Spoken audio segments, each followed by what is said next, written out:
Hi, it's Penny here. Welcome to Bookmarked Conversations with Penny.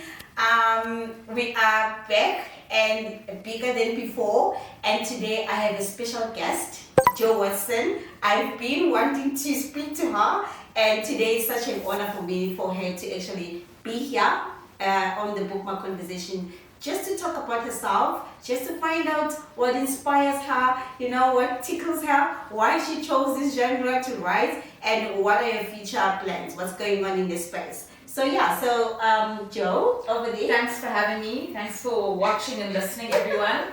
Let's go for it. Yeah, so Jo, just tell us what are the interesting things to know about you? Just 5 interesting things to know about you. 5 interesting things. Okay, now you're pressurizing me. Okay. I write romantic comedies and I write young adult fiction. Mm-hmm. Okay. I've been writing, my first book was published in 2016, so that's almost 10 years in. Yes.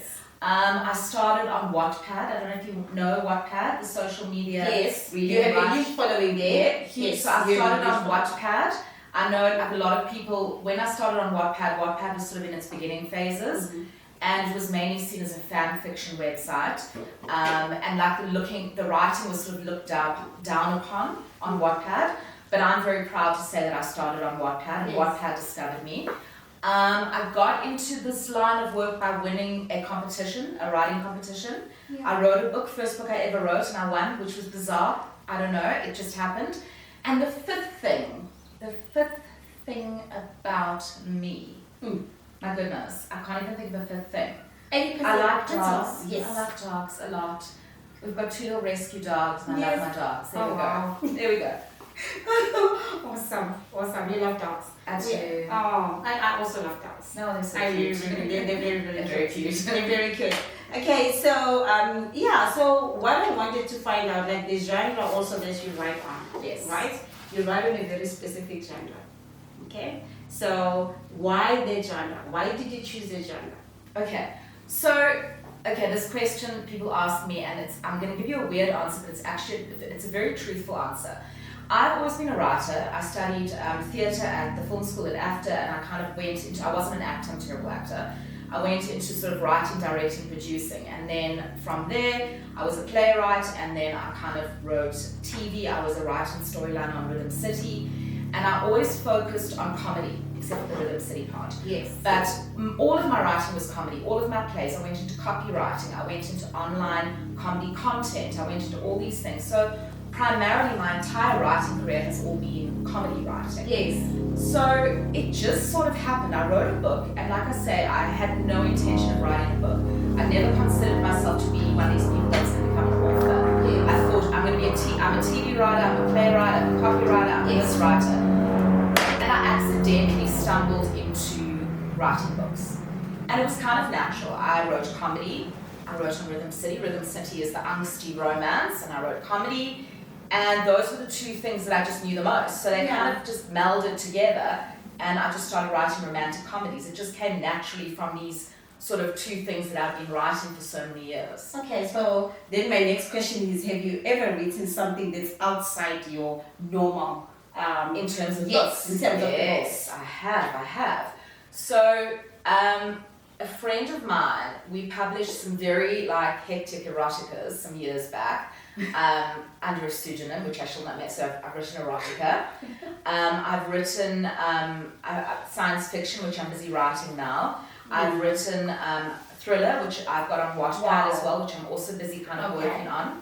And kind of dystopian stuff. So yes, I would like to write in other genres more frequently. Yes. I have been testing them out. Wattpad is actually a great place to test out other genres, to dip your toe into something. You write some, you post a couple of chapters, some people like it, or they don't, and then you go, okay, well maybe this style is not for me. So yes, I have written other genres, and you will see me writing in other genres fairly soon, hopefully. Yes. Thriller was not, or I was not thinking. No. I'm good at thriller. I'm actually a bit dark inside. I think, no, I am. Okay, this must be said. I definitely deflect with humor. Okay. That's my vibe. Yes. I'm naturally a very dark, morbid person, but I deflect with humor. So I think that's why, I think a lot of South Africans deflect with humor. Mm. As we're South Africans are humorous Yes. people. We have a lot of deal with here. No electricity, no all that stuff. That's why TikTok is like this. And yet we laugh through it. Yeah. So I think South Africans in general know how to laugh through a lot of crap. So I think my life I've kind of, turned to humor as a way to, deal with stuff. Yes, we do that. We do that. We do. So like say with me, the thrillers, people know me that I love thrillers a lot. And for me, it's more like an escape. Yes. You understand? So it's an escape from reality, if you get what I mean. So I always listen to all these bad things that are happening and whatever. And I just want to be reading something where I can be part of that thing. Be creative in my mind, and then I'm making my own characters and I'm in that book. Yes. And that's why then I like thrillers, because then it keeps me on my toes. I'm like, women are the biggest consumers of true crime podcasts. Do you know that? I read that the other day, and someone was saying it's really interesting. Like, why are women so drawn to like true crime podcasts? I don't know why. We should ask a psychologist. But there must be a reason. There must be a reason. There's a reason somewhere. I don't know. No, me, it's an escape. I told myself, because even like my husband will be talking about the news, what's happening. I try by all means, because it's so much like drains me in a way. You understand? When I hear all these things that are happening, and I'm like, it's scary things. Sometimes I just want to be. You want to read about. I want to read about something exactly. Yeah. So that's why I like fiction. Fiction, it must be fiction. Yes. Non-fiction for me, even not a vibe. if it's chosen on the book club, I have to. But it's not. It's not my vibe. It's not my vibe. I'm sorry. No, me neither. I must say. It's not my vibe. No. It's not. So with regards to your books, so I see these days, I think, thank God for Netflix, for these now platforms where people, South Africans, we can see their books, like there are movies or there are series which are based on specific books, not exactly, like based on South African books. So do you see one of your books actually making into the big screen? I'm not going to speak of that because I don't believe in jinxing things. Okay. But yes, there is and there are and there are discussions, but we shall not jinx things. Yes. So definitely, because I come from, definitely one day for sure, because I come from, like I said, a sort of a film and theatre background, and everything I write is very cinematic. Yeah. When I write scenes, I can imagine them playing out on in scenes. I write very cinematically. I write to create pictures and images in people's head that are very cinematic. So I think my books very specifically, I'm not trying to be like weird and toot my own horn, but I think my books quite specifically would make very good films. Yes. Because I come from that background and I write with that in mind always. So yes, at the moment there are some discussions, but I'm not going to jinx stuff by discussing it. I have had one thing optioned internationally. Bizarrely enough, it was my sort of sci-fi dystopian thing. But again, optioning something and then something goes into development and it can drag on and on. It's always very hard to get these things going. People buy options, blah, blah, blah, then it goes in development and often it can just die in development. So we wait and we see and we be patient for that. Wow. Okay, can you just take us through your writing routine? That's always interests me, because sometimes you'll be phoning an author, like, hello, and then the person will be like, I'm on sabbatical, I'm writing, I'm away, and my publishers are tight deadlines. So I just want to understand your routine. Are you the type of a writer that you want to be in your own space? Nobody must disturb you? Or you are taking, like, you're in a cabin, basically, in a fancy cabin, like we see in the movies. This so romanticized that. Let me tell you, the life of a writer is not romantic. I think Sex in the City, with her writing and her cute clothes and stuff, really twisted. I mean, for the most part, we have like crappy, empty, half moldy cups of coffee, well, I do anyway, like on your desk, and too much stationery. But so my writing routine is actually very disciplined and very structured. I have an office. It's outside of my house, so it is on my property, but it is outside of my house. So I wake up in the morning and I walk to my office, even though it might only be a 20-meter walk or whatever, it's outside. It's outside of the house. Yes. So my work remains outside. As soon as you bring your work inside, there's a problem. Because it combines with your family life and it kind of seeps into everyday stuff. I've had an office inside before, it didn't work for me. No, doesn't work. So I go into my office every day. I go in quite early. I'm quite an early riser. And then I have a plan for the day. If I've got a book that's 100,000 words and my deadline is in 3 months, grab the calculator and I divide the word count by how many days, and then I'm like, right, I've got to write 3,500 words a day. That's what I need to write today. And then I just do that. And, you know, even if I can't get the words out, I still sit there. I just keep sitting. Even if I'm having a bad day, you just sit and you keep going. At the moment, though, I'm incredibly busy. I'm trying to get 4 self-published books out by the end of the year. So I am just absolutely bogged at the moment. So my writing schedule is just hectic. Yes. Yeah. But usually it's very structured. Usually it's not super hectic because I plan and I structure my writing because this is my full-time job. Yes. So, you know, you don't, when you've got a full-time job, it's not like, oh, I'll do this, I'll do that. No, there's a structure, there's a thing. You go into the office, you leave, you've got X amount to do for the day. Yes. So I do it. 100%. Yeah. Which then brings me to my next question. With regards to you being a writer and this is your full-time job. Not so many writers are like that. They just I'm very lucky. So I'm you very are lucky. really, really lucky. I'm very lucky. You're very, very lucky. I don't take it for granted. I know I'm very, very lucky, yeah. Yes. And I must say,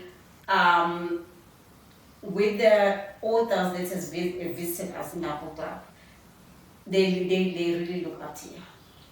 Yeah. They really look up to you. So they mentioned you countless times, and really, I think you should be honored.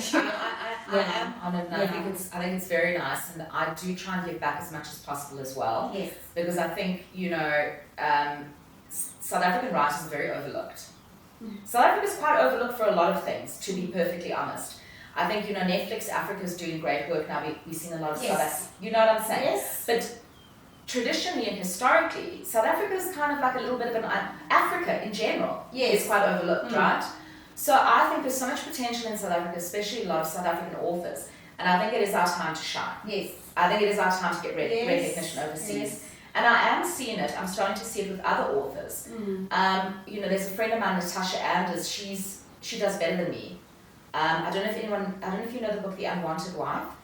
Huge on BookTok, big book. Okay. She has done so well, and she's also another South African writer that's not particularly well known here, but has done incredibly well internationally. Wow. So I think that, you know, our organisation, I was just telling you about Rosa. Yes. The Romance Writers Organisation of South Africa. I think that's what it stands Yes. for. You know, it's a group of romance writers, and we're quite small. We're quite a small group in South Africa. And our goal is really to kind of help each other, boost each other up, promote, learn from each other. So I think that as time goes on, we are going to see more South African authors rising. Doing well internationally. Yes. And I mean, I'm obviously very flattered that, you know, but I am just, you know, it was a combination of, look, I work very, very hard, I do. But I also think when it comes to hitting the book thing, there's an element of some mystical thing that kind of comes together. It's the timing, it's the moment, it has to be the right thing at the right time. Yes. Even if some people write fantastic books and they've never kind of hit big, there's something that happens, it's a right moment, right time kind of thing as well, plus good writing, plus hard work. So I think my first book hit, and it hit huge, and I think it has something to do with something I couldn't control. Something that was just in the air at that moment, people were looking for that thing. Yes. Yeah. Okay, with publishing then, you are self-published and you are traditionally published. Yeah. So now just tell us a little bit about the two. So traditional publishing, how is it for you? How are you finding self-publishing versus traditional? Which one? You are on both basically. You're doing both. So this is the thing. If you are a control freak, self-publishing is nicer for you because you can control all elements of it, right? I am a control freak, and I'm mainly traditionally published as well as self-published. And sometimes with the traditional publishing, I do get quite frustrated. You know what I mean? It's like it's not going at the speed I want it to go. You know, the cover, you know, I'm not in control of everything. Other people are in control. So I do a lot of my own stuff as well with traditional publishing. I do a lot of my own marketing still as well. So I'm very active on the with traditional publishing. Yes. So they allow you to do that. I do probably as much as a self-published author would do when it comes to, I don't sit back and just let my publisher I'm on the social media, I'm marketing, I'm on there. I'm looking for ways to spread the word, to get my book out there. I will take initiative to go and send the book to this one. I'll phone them and say, can you send the book to this person, this person, this person, and this person? I just track them down on social media. I want you to send the books to them. Okay. So if you are a person that just wants to kind of chill and let someone else do stuff, and you're happy with that, that's traditional. It's amazing. Yeah. If you're someone that is a bit of a control freak like me, it can get frustrating sometimes. Yes. At the moment, I'm trying to branch more into self-publishing because I want to be able to publish at my own pace as well. Traditional publishing is very slow. You can submit a book and only 2 years later does it come out and hit the shelves. Like literally. Wow. Like it can take 2 years for a book to actually... And once you're waiting for that, then what's going on, you know? Well, you've burned through your advance probably, so you have to have a large backlist so that you're always earning royalties from your backlist. Yes. You have to be selling audio rights, you have to be selling gaming rights, foreign rights, film rights, so that you've got that stream of income coming in. Yes. Which is why if you're a traditional publisher, you need an agent. Yes. You know, you need an agent constantly working in the background. Okay. Because unless your advance is like $1 million. So we were talking about your books being translated in different languages. So have you ever worried about the fact that they will maybe say what you were not intending to say in the book? Have you ever? Well, I would never know. Oh, that's another thing. I would never, ever know. So I'll give you an example, and my agent always hates me saying this, but I had a book translated into Romanian, and if you go onto Goodreads, it just has bad reviews. Okay. It's not liked at all. Okay. They just do not like the book. And I said to my agent, I didn't like the book particularly well. My agent loved the book. She wanted to sell it in English. I said I don't like it. So she sold it in Romanian. And I said to her, see, I told you the book wasn't good. She said, no, I'm telling you, something's gotten lost in the translation. Oh. But I would never know. Because that language, you don't know that language. I would never know. Exactly. I think she's wrong. I just think it's not a great book. But she thinks, you know, maybe the translation, it didn't sort of capture, but I would never know. So I'm translated into multiple languages. What's interesting is I do well in certain territories, not as well in others. So I do very well in the Czech Republic. Really? Do very well in the Czech Republic. Okay. My young adult big boned, La Plus Fort, as it's called in French, did very well in France. Okay. So my young adult did very well in France. And in Czechoslovakia, I do well with all of my other books. I think Un beso en la oscuridad or whatever, something like One Kiss Something, that's in Spanish. It's also a young adult book. I think that did quite well in Spanish. So it's very weird how in different territories, different books, different styles, different genres do well. It's interesting. I hear what you say. It's really interesting. Like, why do I do well in Czechoslovakia? I don't know. Oh, wow. I have no idea. Like, you know, why did the Romanians not like my book? I don't know. I think it's just a bad book, personally. But yeah. In total, you have probably 10 books. I think it's actually, it's about 15 or 16. Because I have published, like those 2 books I gave you an example of. The one was published in Spanish, it hasn't been published in English yet. That one is in Romanian and it's not in English yet either. So I've got other books as well that have been published in different territories that actually aren't published in English even. Okay. So maybe about 16 or 7. Okay. Maybe somewhere around there. Somewhere around there, yeah. Yeah. I must count. I must count. Yeah. How does it feel to be an award-winning author? Best-selling author, you know, that's how you are described. How does it feel? It's because you couldn't. What I like what you said earlier is that's what people are nowadays. They are not taking serious. Hard work. That's what you say.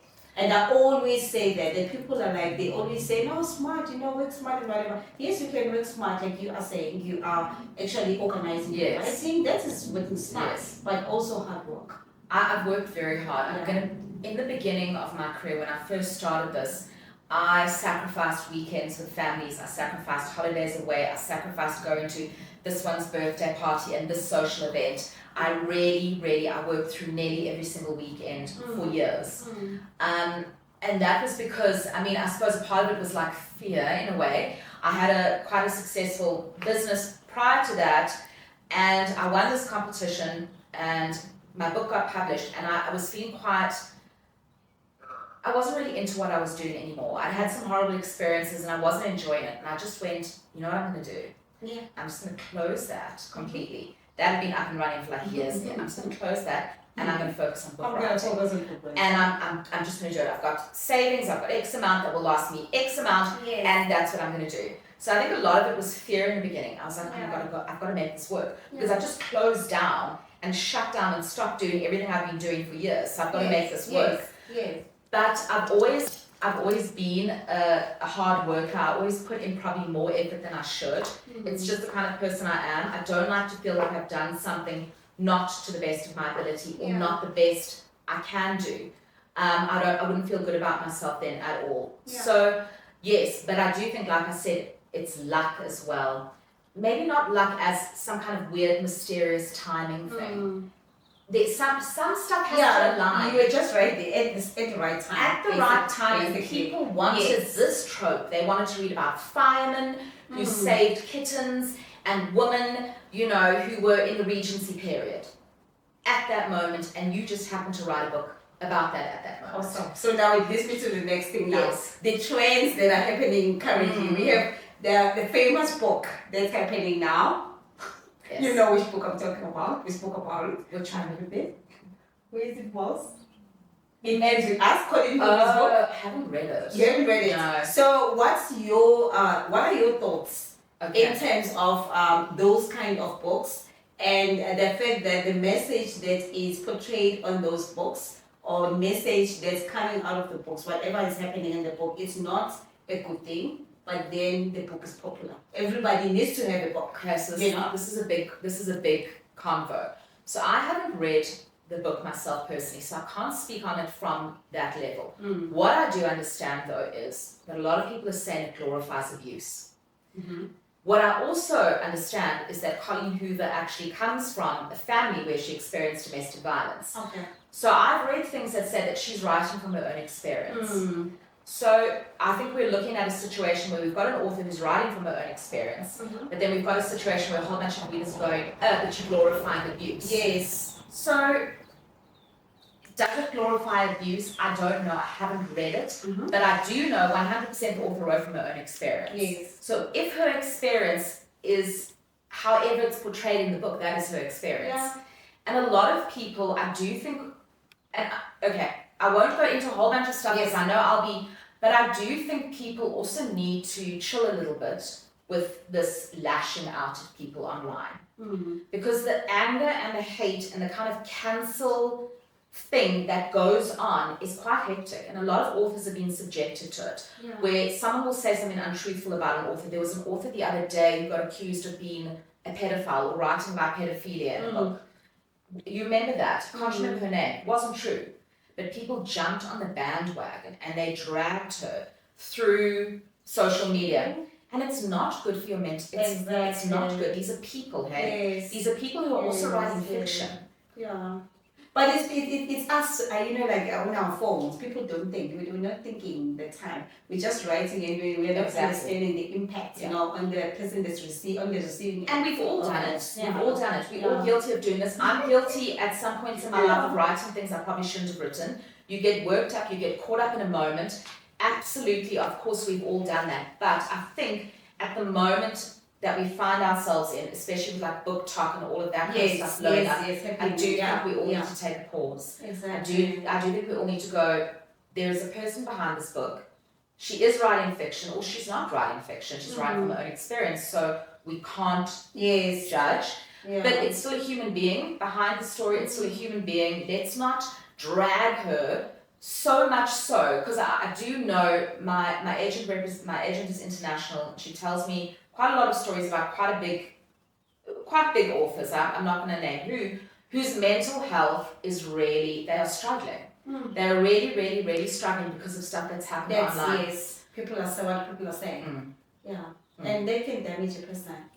It can. It can. Small things like it's a funny thing that you said, but we were not saying like harsh things like as a book club, right? Yes.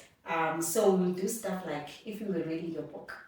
Remember now the book club is a like a community. Yes. Like we all have different genres. So then now it will be a thriller month, and then you find that you didn't like that book. Maybe I like that book. Yeah, exactly. And then the book get rated. So there is a rate that time when we meet to review the book, then we rate the book, right? And then on the overall rating, what I used to do, I will then go and find Joe on Instagram, wherever. And then I will take Joe, say, Joe, you know what, we were reading your book this month, and this was the rating. But we've never given anything below 3, if you get what I mean. But then some have got 5 stars or whatever. But then it will then be depending that the majority of the people in the book club were liking that kind of that genre. You know? Then when I invited some authors here, they told us that you know what, guys, it's not like you have to take, you know, like sometimes we don't want to know, you know, because you will then tell us that you give us a rating of 3. Meanwhile, you are not a romance reader, you know, you're not a romance reader. And then this is not appealing to you, but it's appealing to another person who can give you the fact. This is a very So this is it a is very so stop. Yeah, this is a very, very, very big thing that romance authors and other authors speak about constantly, and I don't think readers understand it. When you tag someone in a review, it's not you're not hashtagging. You're not saying hashtag Joe Watson. You're actually saying @Joe Watson. Yeah. So you fully tagged me because you want me to see it. Yeah. Yes. It's not on a hashtag that's kind of appearing in a whole bunch of other pictures with a whole bunch of other stuff. And you give me a bad review. A bad review. Yeah. What is the purpose there? You want me to have a look at it, right? Yeah. But I'm not allowed to engage with that. As a writer, we are told by our agents, but you are not allowed to engage with reviewers. But reviewers are almost inviting you to engage because they've tagged me in this 1-star review where they say my book is hideous and they hate it. Oh my God. What do you want from me? What must you say? What is the purpose of this? Because you tagged me. You want me to see it, but I'm not supposed to respond. So it's a very weird thing. And authors kind of go, why are they doing it? Why do they want us to see these reviews when they know we're not really allowed to respond anyway? Just put a hashtag Joe Watson. There's so many, you know, you don't get a red notification if someone slaps you into a hashtag somewhere. But you get a red notification if someone like @s you, you know? So I think a lot of authors, we wonder, I suppose, we really wonder why readers do that. We wonder, we go, why are readers doing that? What do they want from us in response to this? But it's for instance, for us, and I'm talking about if it's a bad, if it's a really shocking review. We've never given like a bad thing. We'll always say like okay, like you're saying, Joe Watson, your book, you know, it received a 3.5 in our book club. So I always do that. It received a 5-star plus, you know. And then even if it's an international author, then they'll respond. You know, then they'll take that. I see them writing it on their stories. So if it's a good rating like that, it's good. I think it's good to get a compliment, you know. But if you're absolutely slamming the book into the ground and saying this is the worst book I've ever read, and you tag an author, which happens a lot, the question is, what do you want from us in return? What are you expecting? What are you expecting me to say? Because I will admit, I've responded to one bad review in my life. And it was a review, and she'd read my book, and she'd actually interpreted something in my book in a way that I had never thought it could be interpreted. And I sat back, and I had a moment where I went, I can see why she read that into that book. I can see why, and I feel quite devastated because I didn't think about that at the time. When I wrote that book, I didn't think that it could be perceived that way. And she's absolutely right. She's right.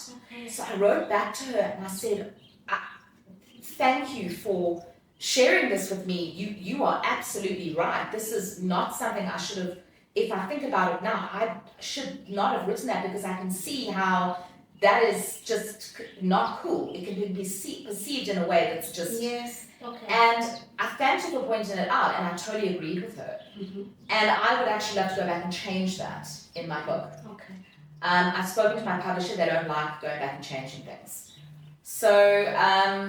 Okay, so Joe, what can so you're writing, right? You're writing books. Have you ever been in a situation where you are writing, you are in that mood for the book, and then suddenly, you like zone out, you don't know, and then you don't finish the book? I've never. Or you leave it, or you say, or you put yeah. like that, you leave it. You're like, okay, it's this not. So I've got a few unfinished books. None of those have ever been for publishing. Those have always been books I've written on the side. But I think when you get to a block like that, writer's block, I always say like writer's block is a luxury I can't afford, because I can't afford to have writer's block. Yes. So I will sit there and I will push through it. And what I will do if I come to an issue like that, I will then go and write 5 chapters down. Okay. Or I'll write a scene later on. So a lot of the time I'll just write TBC, which is to be continued, Okay. on my manuscript, and I'll go and write something I can see happening later. Mm-hmm. And then hopefully I'll come back to that and I can fill in the gaps. But there have been moments where I've just had to kind of go, I just can't get this moment out. TBC, let me move on to 3 chapters later. Let me move on to the end. Let me move on to the middle. Then I'll come back to the beginning. Yeah. Okay. So, Wow. but writer's block, I know a lot of writers kind of speak about it, but I just think it is real, but it's something you've kind of got to push through. And the more you write, it's like exercising a muscle I get. The more you write, and I write daily, I write 8 hours, 7 hours, whatever the work day a day, you kind of exercise the muscle more and more and more, and I think you're able to deal with writer's block and push through things more and more and more. It becomes easier. Yes. Yeah. Oh wow. Okay, you become more creative, as you write more books. As you write more books, yeah, Yeah. you definitely, and you're able to see things in a little bit of a different way. You kind of go, the character should do this next. Okay, the story probably should go here next. So you understand your craft a bit better. Yes. So there's a difference as well between people that plot their books and people that don't plot. They're called pantsters. They go by the seat of their pants. So I don't plot my books. Okay. I just go for it. But I think from my years of sort of storytelling in all various mediums, I think I've got an intrinsic understanding of story and an intrinsic understanding of character. So I'm kind of able to tap into that as I write, which is quite intuitively. Yes. But I do think that's informed by years and years of other writing and writing. I just don't think I'm particularly aware of it. So I don't necessarily just plot. I don't plot my books, no. Wow. Okay, so would you say your degree, right? It's contributing to what you are doing today? Absolutely. I think everything I've ever done, I feel as though every single form of storytelling in every single medium that I've ever done up until this point has prepared me to become an author. Because I've written TV, online comedy, I've written film, I've written plays, I've written radio dramas, I have written story in any medium and every medium you can think of. Yeah. And it all sort of came together and it all trained me, I think, in a way to become an author. I love that. Yeah. Awesome. I mean, my job is telling stories. Yes. I happen to have chosen at this point in my life telling stories via books. I may at some point veer off and maybe I'll go back into TV or film one day, or maybe I'll do something else. Who knows? But my job is to tell stories, and the medium I'm doing it through at the moment is books. It's books. Awesome. And then for the youngsters, what message do you have for them? Upcoming authors, they are looking up, there's Joe, and they are looking at other authors and who are doing 9 to 5, who are juggling both, and they can see it's actually hectic. You cannot be relying on the book, the income that you get from the book. And then, but there is Joe, I actually aspire to be her, one day. What is your message to them? What can you say to the youngsters? I've got a piece of advice that I give to every single person, and people have scoffed at it before. And I'm going to tell you what it is, and then I'm going to tell you why it shouldn't be scoffed at. I tell every aspiring writer and people, I tell them to post on Wattpad. I say go to Wattpad. Yes. Start posting your book. Yes. Firstly, it forces you to write your book because you're writing chapter by chapter, and then readers are reading it, and then they're going, hey, when are you going to update? You need to update your book. I'm waiting for the next chapter. It forces you to write your book because you get a community of readers that are encouraging you. You also then get a community of readers that will go, oh, I didn't like that. Oh, why did he have to do that? And then you can kind of go, wait, hang on a second. Is that wrong? Maybe that moment is not so great. Let me change it. So they give you feedback as you write, and you can. And you have so many followers there. Yes. It's like more than 160,000. Yeah, I think something like that. Yeah, 160,000 followers, yeah. So they force you to write. Then when you're writing, you get real-time feedback. Yes. And you're actually able to change things as you go. And I've done a lot of that. I've changed a lot of things from people's feedback. Yes. And also, this is the thing, so many books and huge things have started on Wattpad now. We're talking Anna Todd in the After series, everyone knows it, that started on Wattpad. Beth Reekles, The Kissing Booth, started on Wattpad.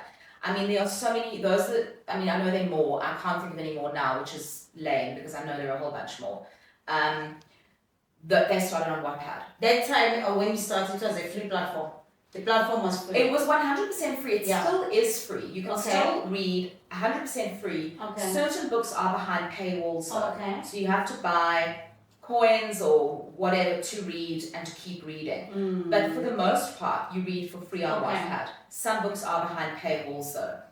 But that is my advice. I always tell people, at the moment, like I remember when I started out, South Africa felt quite small. It felt like I had this feeling I was kind of not happy with what I was doing.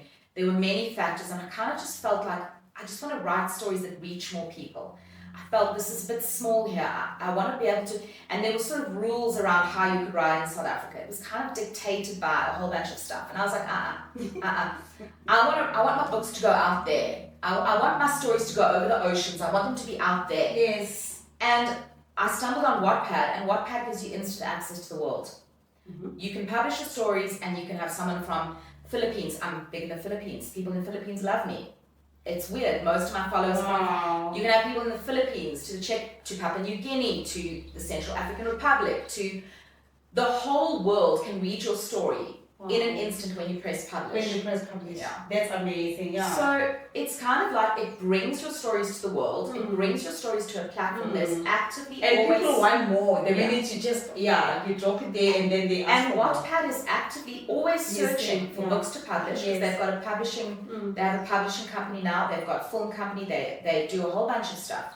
They are always actively searching for content that they can make into books to publish, content they can make into films, content they can make into TV series and graphic novels, and gamify them. So you get to publish something on a platform that's international instantly, so you can reach a lot of people, create a fan base.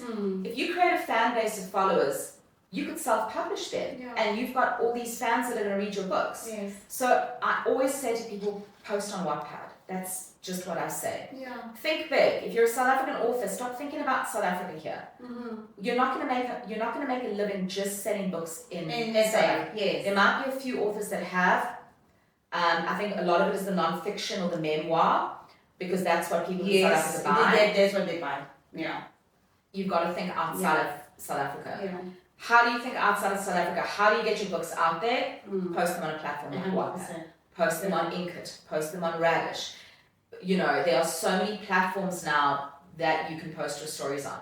Get them out there into the world. I like what you're saying. So I think South Africa's got talent. But then when you go onto, like the bookstores, I'm not going to mention which ones, but all of them. You will get to the bookstores and you have to literally ask, where can I get South African author section? Because the bookstore is huge, but then it's like it's a specific corner. You understand? It's just a corner. And then I'd be like, where is so and so, where is so and so, so and so said there. It's a small corner. So I just wish I can see that one day where it's like you get to the bookstore, it's like a whole wall of South African writers. We're getting there. Yeah, I think if you think about how many authors, South African authors, there are now and they're growing. I think we are in a really exciting place in South Africa where I am seeing, like when I started 10 years ago, we were like this tiny, tiny pool. Yeah. I'm seeing more and more people being added to the pool. Yeah. And short stories also are saying that they are, I can see it trending. They are actually making a comeback because of people being busy. That's another thing. So that's the trend I'm seeing these days. The people writing short stories, because of the fact that people will ask me also, because I meet so many people because of the book club, and then I'll be trying to recruit people. And then people will be saying, I'm so busy, you know what? Is that like a short story, that book that you guys are reading? Because I will advertise and say, guys, we're only reading one book. And I will say to them, I'm doing so many things, like at the same time, but I still read books. I can't say I'm busy, I'm not even able to read one book a month. I'm saying, guys, even if you're a CEO, please, stop it. It's not that, so stop it. And people are saying that to me, you know what, people must start thinking about short stories. So, and then I said, is this where we are going with short stories? Then maybe to bring in people who are saying they cannot finish the book. Can we then maybe move into that now? Short stories, is that what they want, people who are reading? Just to create the culture of reading. Just for us to say to people, please read something. Don't say it's the book, I cannot finish it, I'm busy. Look at it and then it's the size, And also with the font. The font, to me, big font is like me finishing the book. Even if it's big. But the big font, I say, yeah, you know what? I'm going to finish the book very quickly. So that's what I'm seeing as well, or hearing from people who are, I don't know if it's their escape, whatever, from reading, but or trying to run away from reading, but they've mentioned that. And then I was like, is this something that is actually now coming up? That is going to be short stories, or they just want something to read and be done? If you look at the general trend of life, we consume bite-sized content. Mm-hmm. We consume bite-sized content on Instagram, on TikTok, etc. Our attention spans are getting shorter. The things that we are seeing are getting smaller. They are delivered to us in smaller pieces. Mm. I mean, there's this thing called Galatea TV, I think it's called, or whatever. Excuse me if I'm wrong on that one, but it delivers short, filmed, episodic things to you, and each little episode is maybe about 2 minutes. Yeah. And it delivers it, and there you go. And it's like reading, it's like watching small, condensed little TV shows. Okay. So the TV show is condensed into a tiny 3-minute thing, and off it goes. Delivers you these small little bite-sized bits of entertainment. And a lot of things are doing that at the moment. So perhaps short stories is just an evolution of the way we consume content as a society. Yes. 100%. I think it's just. I'm so bad now. I'm thinking I need to write a short story. Now. I'm so bad at short stories, guys. I mean, I've written one short story. Yeah. It's okay. Mm-hmm. It's not great. But for me, I'm very verbose. Like, I'm a 100,000 word girl. Wait, yeah. Oh, God. Okay, so I saw on TikTok that you were introducing something new. It's called Joe Watson Street Team. Yes. What is that? Yes. So, most authors, a lot of authors have a street team. Okay. I don't have a street team. Someone said to me the other day, like, why don't you have a street team? So a street team is basically, they're a group of fans, pre-existing fans, and readers that will usually post about you anyway on social media. Okay.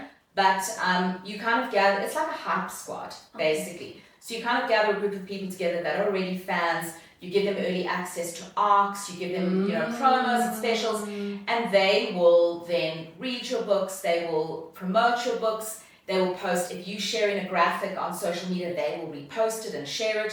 So it's basically just a group of fans that are there to actively help you get your book out of the world. And it's globally. And it's like globally. Yes. Anywhere in the world. Anywhere in the world. Anywhere in the world. Yes. We're busy assembling a street team at the moment, and then you tap into them every time you've got a new release coming up. So you say to them, I've got a new release, I've actually got a new release coming out in February. So I want to get that to my street team as soon as possible. I want to give them the arcs so they can read it months before it comes out, so they can get excited about it. Then I'll give you feedback. Then I'll give them the cover before anyone else has it, so they can post the cover online. So that's the vibe. Okay. It's you tread a fine line as an author as well, because I don't ever pay for reviews. I do not pay for reviews at all, ever. I do not do it. So anything I give out to anyone is an exchange for an honest review, and that is that. I will never pay for it. So when you're giving anything out to anyone, if they don't like it, they don't like it. They're not obliged to kind of give you a good review. If one of my street team read a book and they don't like it, then, well, they don't necessarily have to then kind of jump behind it, you know what I'm saying? Because reading is very personal and individual. Exactly. But for the most part, these are people that enjoy most things. Yes. Obviously, they will be they're part of your street team. Yes. So that means they are following you. Exactly. Exactly. But if you hand out ARCs to people, advanced reader copies of your book, a lot of people aren't going to like it. Yeah. And they're going to post reviews where they don't like your book, and just because you've given them a free book to read, it's not an exchange for a 5-star glowing review. It's an honest review. Have you ever had somebody saying something bad about your book, one of your books, and you felt very bad? So I read. You went to your corner. I read all my bad reviews. I read all my bad reviews, and I agree with most of them. So most of my bad reviews are, oh my gosh, this book was so ridiculous, it was so over the top, this would never happen in real life. Now, yes, it's a rom-com.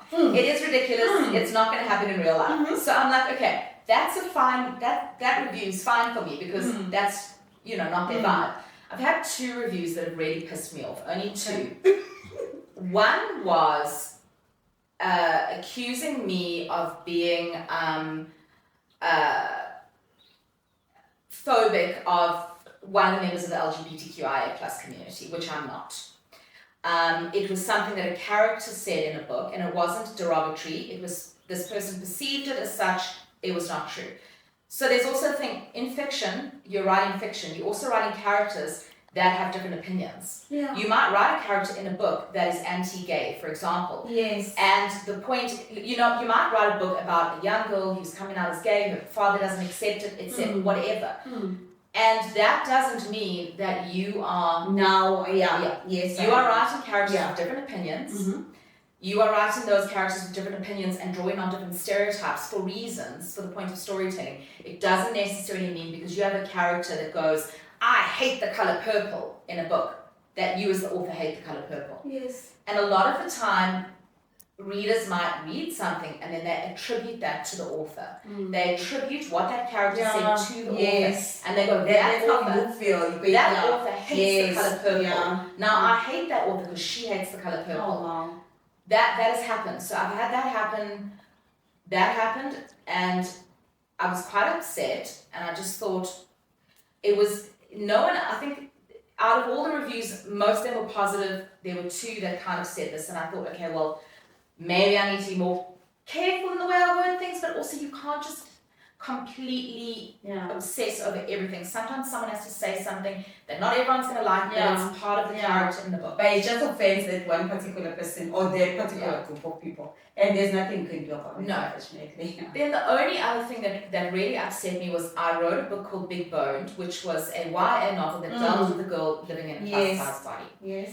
Someone found a photograph of me, and it was from one of these body positive groups. They found a photograph of me on the internet. There's a variety, I've been doing this for 10 years, and as a person who's always struggled with their weight, as a person like that, you go up, you lose weight, you go down. You lose weight, you gain weight. You lose weight, you gain. You know what I mean? That is the vibe. That's what happens. They found a photograph of me on the internet where I was a lot thinner than what I was currently. Yeah. And they posted that photograph of me, and they tagged me, and they started going, and they were like, how can this girl ever write a book about a plus-size character? Look at her. She doesn't know what it's like to live in a plus-size. And they were horrible. And this is a body positive group that attacked my body when I was thinner. Yeah. The fact of the matter is, that was a moment in time where I happened to be, and actually at that time, I wasn't... You were no longer thinner. At that time, I was actually quite unhealthy mentally. I was definitely dieting excessively. I was definitely doing gym excessively. I wrote that book when I was much fatter than that picture. But they found that picture, and they, as a body positive group, then went and shamed my thinner body and asked, how the hell can I write a book about being fat? If they'd done a little bit more research, they would have found out that picture was probably 10 years old. they would have found a more recent picture of me and they would have gone, okay, right. And then also, then to shame my body, my thinner body, on a body positive group. So that sort of, that really upset me. And my agent was like, why don't you take a photograph of yourself right now, post it to a group, do a post about how this is how you felt. And I was going to do it, and then I was like, no, I'm not going to do it. You just left it. I'm going to leave it. Yeah. You know what? Let them do their thing. It didn't spread very far. If it had spread further and gained traction, I probably would have done something about it. But I watched it. It didn't gain traction. But I just found it incredibly interesting that a body positive group would then attack another person's body shape publicly. That wasn't very nice. That wasn't very nice. I thought that was quite horrible. Yeah. So those are the only two things. So those things do come up. Yeah. No, they do. Yeah. No, they do. Those things do come up, and those are the two things that have. Those are the only two things that have really upset me. Is when I've been judged incorrectly. People have made a very incorrect assumption about me, or people have attributed something in my books to me as a person. Yeah. That is very much. I suppose it is just the way it is. It is what it is. Yeah. I suppose it is what it is. It is what it is. And social media also. You've got to weather the storm. If you're going into this profession and you don't have a thick skin, you're going to have a problem. I've got a very thick skin. They've just very thick skin. There've just been two moments where I've thought that's not fair. Yeah. It's not fair what they're doing. That's not fair. I didn't engage, but I felt that's not fair. It's actually quite hurtful. Sure. Yeah. Okay, so Joe, let's just do a quick game, okay? A quick game. So I just want you to have a look, and then just tell me, like, quickly. Don't look that much. Just one look, and then tell me how you. Okay, so I just renovated this space, right? And then started to like packing the books. So tell me what you think. Their books are grouped in one manner. Just one book. That one shelf that you can tell that's okay. I know that's one is for one. Okay, well I can see that we have Joe Watson, we've got Meg Cronus, and we've got Busi Sikela Kamalo together, and we write romance. I do know that for sure. So I'm wondering if that is a romance shelf. Then I see on the top shelf we've got Twisted Games there. I'm feeling that you've got a romance shelf happening. Okay. Then if I look down, I feel like you've got a serial killer shelf happening. You've got a kidnap, murder, serial killer vibe happening. So I think you group by genre. Yeah. I was trying to. Yeah, I see a Jenny Colgan over there. So I see some romance on the top shelf, and then you go darker. Bright colours on the top shelf, going into very dark covers and very dark colours. Okay, so what I was trying to do, the first shelf there is and South African. Yes. South African. Yes. Yes. I do see that too. Yes, I was like, okay, I'm looking for all books from I do see South that as African well. authors. Yeah. So basically, that's it. And then the second one is my favorite. So scary and then that one that side is you see the book club. Yes. Yes. So it's the books that you've read in the book club with the group. So it's still ongoing. So I can see your favorites are all basically the dark ones. Yes. Someone's losing their life. Some buried body has been found. Okay. Some serial killer is on the loose. What does this say about Penny? We do not know. We do not know. If we should ask this question. Okay, so the other question I wanted to ask you, the book. So do you take a lot of effort, like, is it important for you, the cover of the book? What your book looks like? Guys, let's be honest. Cover, people don't judge a book by its cover. But I think we have all walked into stores and picked up books. Thank you very much. 100%. Thank you very much. Based on the cover. Yes, based on the cover. It's the first thing you see. Yes, first thing you see. 100%. Although, bizarrely enough, I must say there's been a trend on BookTok lately where books with really kind of covers that weren't following a kind of a trend at all. Like if you look at the Lauren Asher ones, what are the Lauren Asher ones? The Final Offer, Fine Print. It was kind of that sketchy, the cover was all in green, it was a sketch. It was like, this is not following any trend of any kind of a cover. And it's captivated people. Maybe it was because it was such an understated cover, I'm not sure.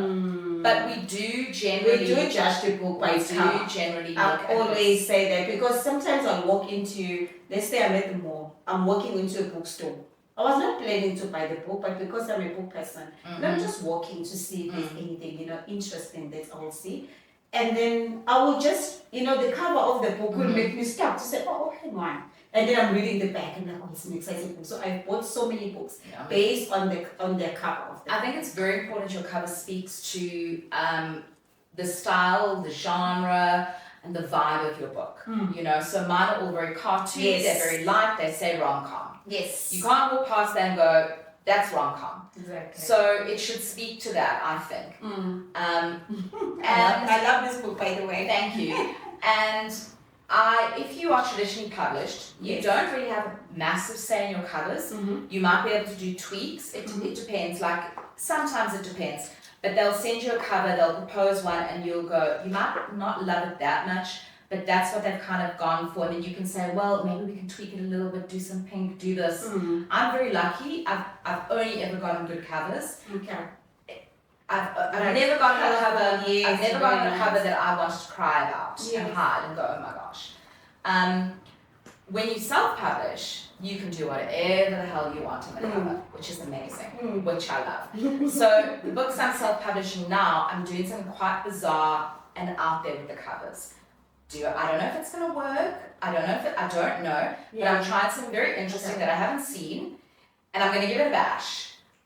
And it's fun. I've got to create something cool, interesting, fun. I'm going to put it out there. Maybe the covers work, maybe they don't.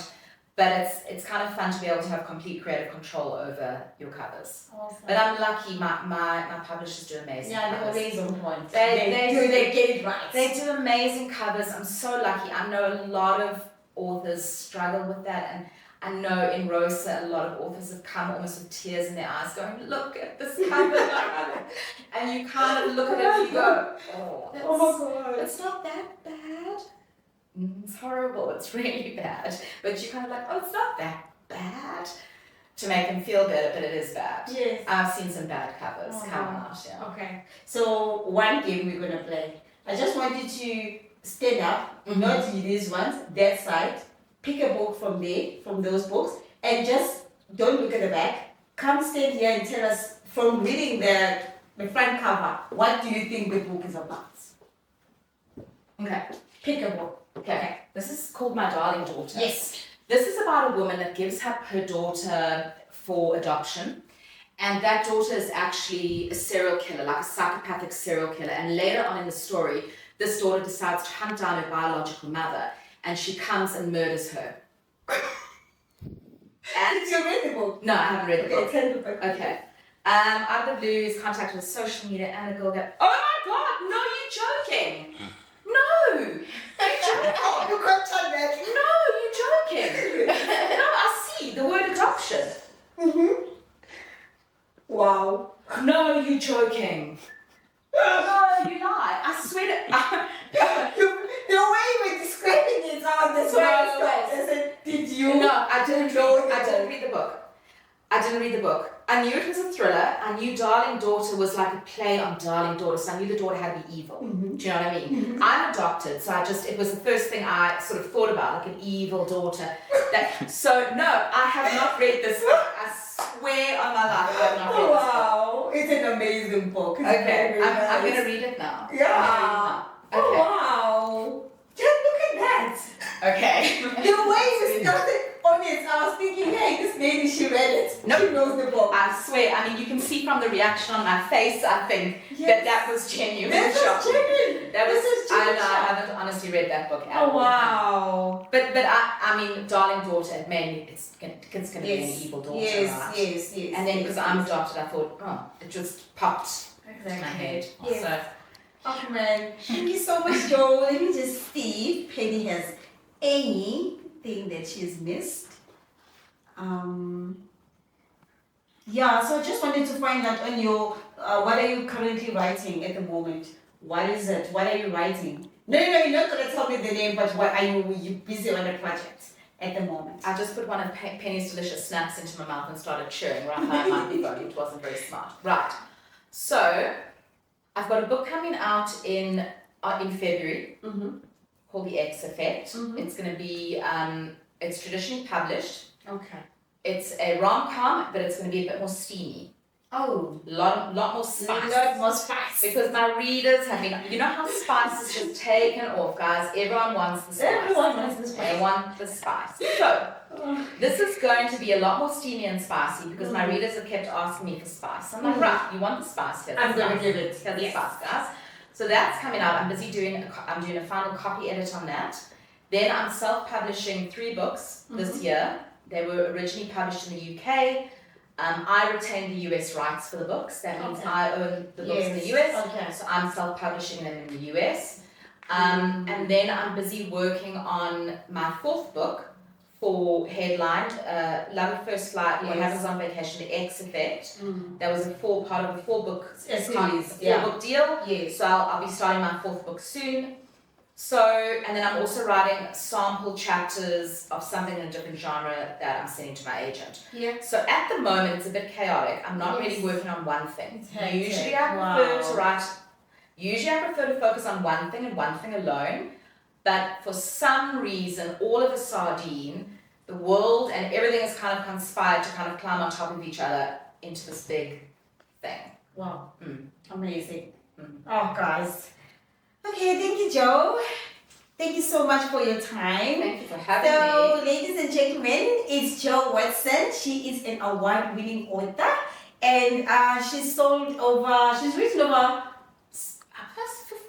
books. It's not over 15. It must be somewhere around 15. there. Yes, you're writing in contemporary romance. Guys, she's we're very, very proud to have her as the first guest on Penny's Bookmarked Conversations. We've set the tone, guys, so watch the space. And so we're very, very proud of you. Thank you very much. South African. I'm very proud to be South African. Yes. I'm very proud to be waving the South African flag out there. I always write my books set in South Africa with South African characters. So I hope my international readers kind of go, ooh, sure, this South Africa sounds interesting. Yes. Oh, cool. Hey, she sets, ooh, that's cool. So they're always South African characters. They are set, some of them are travels, they're set around the world, but I set a lot of them here. So it would be my hope that people would read over the book. 60 million reads. Yes, yes, that is true. That's 100% on Wattpad, yes, that's true. Yes. Thank you so much, Jo, for your time. It's a pleasure. And Thank we you for wish you having all me. the success with all the writing and everything that's happening. Hopefully, you'll have a break in December. That would be nice. Yeah, that would be nice. I know you've worked hard enough to actually deserve get. a You break. do I deserve do a break. actually, You do deserve a break. I know. Yeah. Well, thanks so much for having me, Penny. Thank I'm you so much. It's Yeah. lovely. The studio's so pretty, guys. If Penny asks you to be on a thing, come here. It's so nice. And she gives you snacks. It's a wrap from us, guys. Thank you so much for tuning in. Penny's Bookmark Conversation. You guys will edit that. Penny's Bookmark Conversation with Jo Watson.